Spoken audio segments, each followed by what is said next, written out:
안녕, 이하레주 논술 선생님이에요. 오늘은 2강이에요. 그럼 시작해 볼까요? 여러분이 오늘 읽은 부분은 어떤 내용이었나요?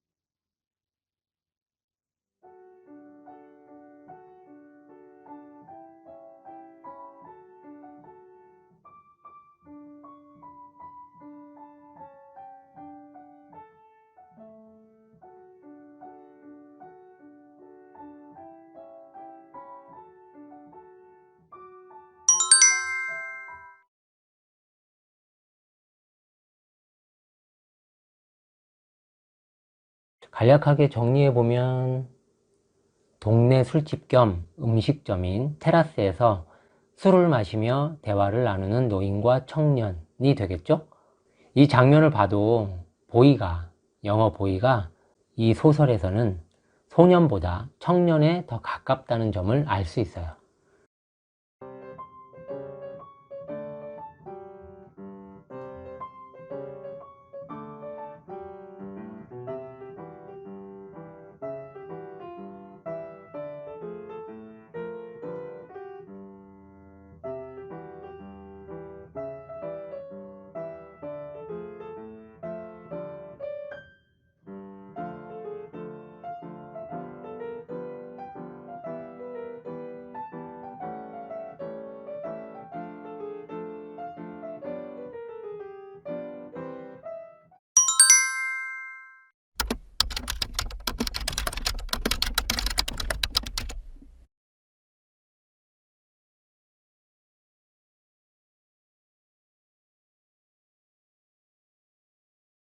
첫 번째, 테라스. 테라스는 실내에서 직접 밖으로 나갈 수 있도록 방의 앞면으로 여기서 가로는 도로를 말해요. 가로나 정원에 뻗쳐나온 곳, 일광욕을 하거나 휴식처, 놀이터 따위로 쓴다. 이게 사전적인 테라스의 의미입니다. 두 번째, 개의하다. 개의하다로 쓰는 경우는 거의 없어요. 그냥 개의치 않다 이런 말을 많이 쓰죠. 근데 본 말은 개의하다니까. 개의하다는 어떤 일 따위를 마음에 두고 생각하거나 신경을 쓰다 라는 뜻이에요. 그리고 근래는 가까운 요즘. 그리고 도르래, 바퀴에 홈을 파고 줄을 걸어서 돌려 물건을 움직이는 장치. 일상생활의 두레박이나 기중기 따위에서 볼 수 있는 거예요. 그리고 쾌적하다라는 단어의 뜻은 기분이 상쾌하고 즐겁다. 그리고 가로장은 가로로 건너지른 나무 막대기를 뜻해요. 나무 배 같은 경우에 배 바닥에 이렇게 가로로 건너질러서 사람들이 앉을 수 있게 한 그런 나무를 가로장이라고 볼 수 있겠죠. 그리고 곤봉, 나무 따위로 짤막하게 만든 몽둥이, 주로 상대를 타격하는 무기로 쓰인다. 또 다른 뜻으로 체조에 쓰이는 기구의 하나, 그러니까 곤봉 체조라고 있잖아요. 체조 종류 중에 하나이기도 해요. 고분고분하다. 이 뜻은 말이나 행동이 공손하고 부드럽다.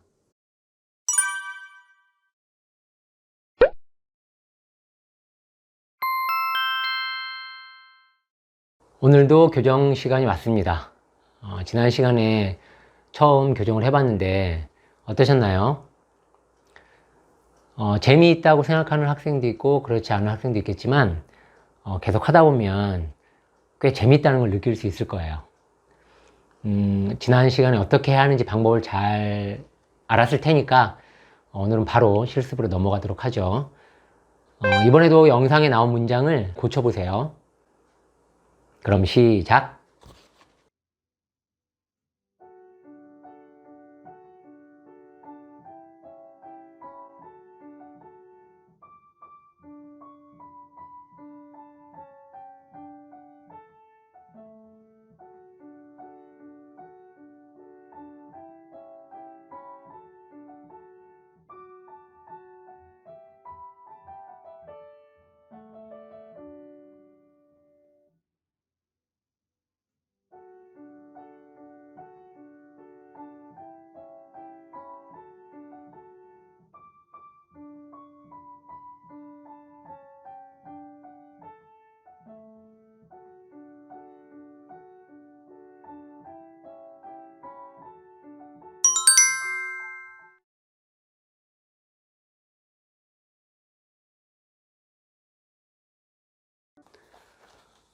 잘 고쳐봤나요? 여기서 어부를 어부들로 바꿀 수도 있을 거예요. 요 문장이에요. 어부를 어부들로. 근데 어부들이라고 하려면 굳이, 그러니까 많은이 있으면 굳이 어부들이라고 표현할 필요는 없어요. 많은이 이미 복수의 뜻을 포함하고 있기 때문에 이럴 때는 많은 어부가가 좋은데, 만약에 어부를 어부들로 표현하고 싶으면 많은을 빼면 되겠죠. 그러면 어부들로 쓸 수 있어요. 그러니까 예를 들면 어부들 대부분이, 이렇게 많은 어부가를 어부들만 쓰면 많은지 안 많은지 모르니까 많은 어부가를 어부들 대부분이 라고 고쳤을 수 있어요. 물론 여기서도 어부를 어부들로 쓰기보다는 어부로 쓰는 게 우리말 어법에 더 어울리는 표현이긴 해요. 그러니까 어부 대부분이가 되는 거죠. 우리말은 복수, 그러니까 둘 이상의 의미를 담고 있는 어휘가 어떤 대상을 설명할 수 있으면 굳이 그 대상 단어에 들을 넣어서 복수형 표현을 쓰지 않거든요.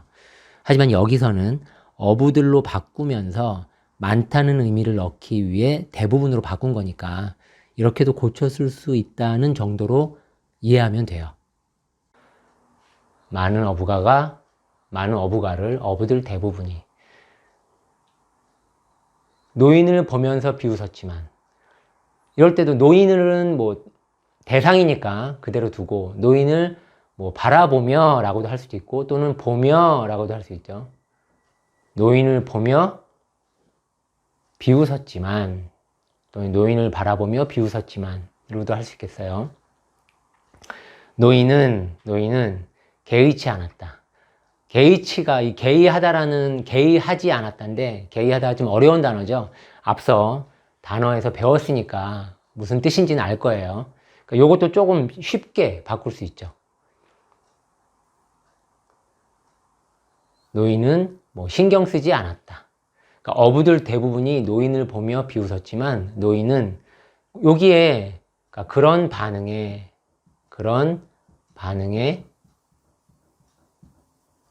전혀 개의치 않았다 라고 해도 되고, 그런 반응에 전혀 신경 쓰지 않았다 라고 표현해도 될 거예요. 그러니까 선생님이 바꾸는 것들은 이래요. 어부들 대부분이 노인을 보며 비웃었지만 노인은 그런 반응에 전혀 개의치 않았다, 또는 전혀 신경 쓰지 않았다. 어떤가요? 여기서 그런 반응이란 말을 넣지 않는 게 좋으면 안 넣어도 되고, 또 넣는 게 좀 나은데 그러면 넣어도 상관이 없어요. 그러니까 문장은, 그러니까 뜻이 달라지지 않는 범위에서 내가 이런 상황을 표현할 때 어떤 어휘를 써서 어떤 단어를 써서 표현할 것인가, 그래서 더 좋은 문장을 만들어 가는 것이기 때문에 한번 넣어보고 또는 생각해보고, 아니야 난 이렇게 쓸래 또는 저렇게 쓸래 하면서 이제 글을 만들어 가는 거죠. 다만 문장은 간결할수록 좋긴 좋아요. 경우에 따라서는 조금 더 수식어, 꾸며주는 말이 좀 많은 것이 그러니까 필요한 경우가 있긴 하지만 대체로 문장은 간결할수록 좋다. 그래서 넣어도 좋고 넣지 않아도 좋다. 다만 이렇게 바꿔볼 수 있다 라는 얘기죠. 여러분이 고친 문장과 한번 비교해 보세요. 어떤 것이 더 좋은지. 지난 강의에서도 얘기했지만 좋은 문장을 선택하는 거예요. 선생님보다 여러분의 문장이 더 좋을 수도 있어요. 오케이, 그럼 다음 문장. 이번에는 또 다른 문장, 그러니까 영상 속 문장을 또 고쳐보세요. 이건 어떻게 고칠 수 있을까요?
이 문장은 어떻게 고칠 수 있을까요? 한번 보죠. 노인은 눈에 신뢰와 사랑을 담아 청년을 바라보았다. 여기서 고칠 수 있는 거. 신뢰? 신뢰라는 단어는 뭐로 바꿀 수 있죠? 신뢰는 믿음? 뭐로 바꿀 수 있을 것 같아요. 그럼 노인은 눈에 믿음과 사랑을 담아. 근데 사랑도 또 바꿀 수 있죠. 애정? 애정? 약간 표현은 좀 사랑보다는 좀 덜하지만 아무튼 애정으로도 할 수 있을 것 같아요. 그러면 노인은 눈에 믿음과 애정을 담아 청년을 바라보았다 라고도 쓸 수 있죠. 이렇게 단어만 바꾸지 말고 그럼 문장 구조를 바꿔보는 건 어때요? 보면 노인은 믿음과 애정이 담긴 눈으로 애정이 담긴 눈으로 그러니까 이 눈에를 눈으로로 쓰는 거예요. 그러니까 노인은 믿음과 애정이 담긴 눈으로 청년을 바라보았다. 또는 노인은 신뢰와 사랑이 담긴 눈으로 청년을 바라보았다. 또는 노인은 청년을 눈에 신뢰와 사랑을 담아 바라보았다. 노인이 청년을 바라보는 눈에 신뢰와 사랑이 담겨 있대요. 그러니까 그걸 상상하면서 그런 생각을 하면서 문장을 가장 좋은 적절한 문장으로 바꿔보는 거예요. 그러니까 나의 문장을 내가 생각하기에 가장 좋다는 문장을 찾아서 쓰는 거예요. 그러다 보면 노인이 바라보는 눈이니까 그 눈빛이 약간 지긋할 수도 있잖아요. 그러면 지긋이 바라보았다 라고 표현해도 돼요. 또는 따뜻하게 바라보았다. 뭐 이렇게 해도 되고. 그러니까 이 맥락에서 벗어나지 않는다면. 근데 우선 이 문장 안에서만 보면 단어를 이런 식으로 바꾸고 또는 문장 구조를 이런 식으로 바꿀 수 있어요. 그러니까 눈에 담아서 바라보았는데 이것이 담긴 눈으로 바라보았다. 그러니까 노인은 신뢰와 사랑이 담긴 눈으로 청년을 바라보았다. 노인은 청년을 신뢰와 사랑이 담긴 눈으로 바라보았다. 노인은 눈에 믿음과 애정이 믿음과 애정을 담아 청년을 바라보았다. 뭐 이렇게 여러 가지를 섞어 쓸 수 있죠. 그 중에 어떤 문장이 가장 내 마음에 드는지 그 한 문장을 선택해서 글을 쓰는 거예요. 그러니까 같은 뜻이지만 이렇게 다른 방식으로 문장들이 다양하게 만들어질 수 있어요. 1강에서도 얘기했듯이 정답이 딱 하나만 있는 게 아니에요. 지금 여러분이 고친 문장과 또 선생님이 이렇게 예를 든 문장이 다를 수 있죠. 여러분 문장이 더 좋다고, 더 좋을 수도 있다고 분명히 말을 했었죠. 여러분 문장이 더 좋을 수도 있어요.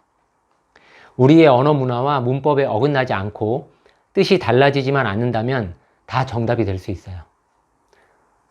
선생님이 말한 것 외에도, 또 여러분이 쓴 문장 외에도 또 다른 문장을 만들 수도 있어요. 내가 작가라면, 내가 글을 쓰는 사람이라면, 또 그냥 내가 학생이어서 어떻게 글을 써야 한다면 그런 다양한 문장들을 어떤 상황을 표현할 때, 또는 자신의 생각을 표현할 때 이렇게도 표현할 수 있고 저렇게도 표현할 수 있다. 그 중에 가장 좋은 문장을 선택할 것이다 라는 기본적인 생각을 하고 글을 쓰면 되는 거예요. 무슨 말인지 알겠죠? 오늘은 2문장. 오늘 교정 시간은 여기까지 할게요. 오늘의 주목 2문장이에요.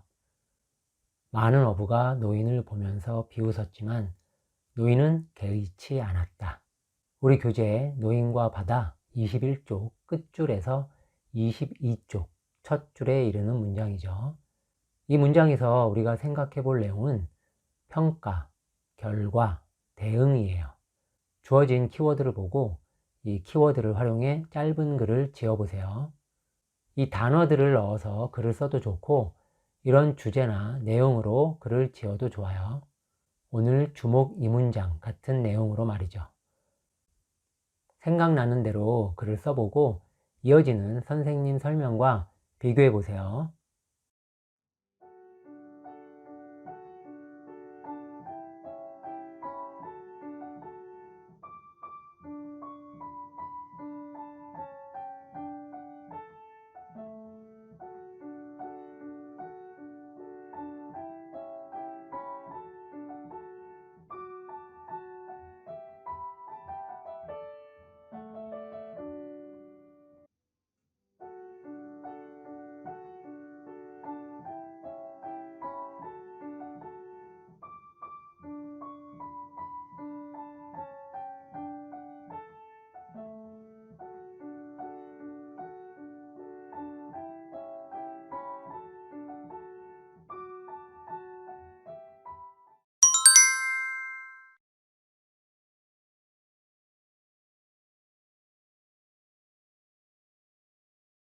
누군가가 내 능력이나 기대에 못 미치는 결과 때문에 나라는 한 존재를 무시하거나 존중하지 않을 때는 기분이 나쁠 수 있어요. 그렇죠? 누구나 다 그럴 수 있어요. 하지만 그럴 때에도 이 소설 속 노인처럼 감정적으로 반응하지 않을 수 있어야 해요. 더 좋은 모습, 더 나은 결과로 답을 해주면 되는 거죠. 그러기 위해서 노력하는 게 순간 감정을 폭발시키는 것보다 본인에게 훨씬 더 나은 선택이에요. 하지만 우리 친구들 나이에는 그게 생각처럼 쉽지 않을 거예요. 사실 선생님처럼 어른들도 어려워요. 그래서 이렇게 배우는 거예요. 남의 이야기나 평가보다 자기 자신에게 떳떳한 사람이 되기 위해 노력하는 우리 학생들이 되길 바랍니다. 우리 학생들 모두 힘내세요. 어떤가요? 내가 쓴 글의 내용과 선생님 설명이 비슷한가요? 주목 2문장에서 느낄 수 있는 자기 생각을 글로 표현하는 거니까 너무 어렵게 생각하지 말고 생각의 폭을 넓혀가세요. 오늘 ER에듀 논술 알짜 강의는 여기서 마치고요. 우리는 다음 시간에 만나요. 안녕.